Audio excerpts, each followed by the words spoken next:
Cabinet મંત્રી અને સિદ્ધપુર નગરપાલિકાએ માનવતાનું ઉદાહરણ પૂરું પાડ્યું છે।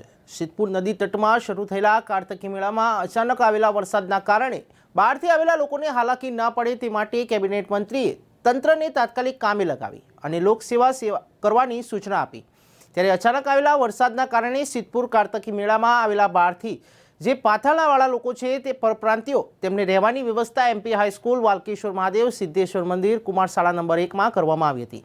જેમાં સિદ્ધપુર શહેર પ્રમુખ જયેશ પંડ્યા, સિદ્ધપુર નગરપાલિકા પ્રમુખ અનિતાબેન પટેલ, ઉપપ્રમુખ સોનલબેન ઠાકર, સિદ્ધપુર નગરપાલિકાના કારોબારી ચેરમેન રશ્મિબેન દવે, રમતગમતના ચેરમેન ભાવેશભાઈ રાજગુરુ, અંકુરભાઈ મારફતિયા દ્વારા વ્યવસ્થા કરવામાં આવી હતી। સિદ્ધપુર કાર્તકી મેળાનું જે આયોજન ચાલી રહ્યું હતું એ કારણ વરસાદ અને વાવાઝોડાના કારણે એક દિવસ આ કાર્યક્રમ મોકૂફ રાખવામાં સાવચેતીથી મોકૂફ રાખવામાં આવ્યો છે અને પાછળના જે દિવસ કાર્યક્રમ છે રાબેતા મુજબ ચાલુ રહેશે। અત્યારે જે નીચે પાથરણાવાળા હતા, બીજા બધા જે બહારથી આવેલા છે એ લોકોની અહીંયા રહેવાની અને જમવાની વ્યવસ્થા નગરપાલિકાના તમામ કોર્પોરેટરો અને તમામ કાર્યકર્તાઓ દ્વારા કરવામાં આવેલી છે।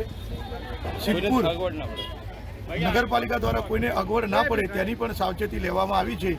એટલે કોઈએ પણ અહીંયા જે બહારથી આવ્યા હોય એમને નગરપાલિકાના કર્મચારીઓનો કોન્ટેક્ટ કરવો જેથી તેમની વ્યવસ્થા થઈ જાય। એક સ્થળ વાલકેશ્વર મહાદેવ છે, બીજી અત્યારે એમપી હાઈસ્કૂલ છે અને ત્રીજું સિદ્ધેશ્વર મહાદેવ, ત્યાં રહેવાની સગવડ કરી છે અને કલાક પછી જમવાની પણ સગવડ અમે લોકોએ કરી આપેલી છે।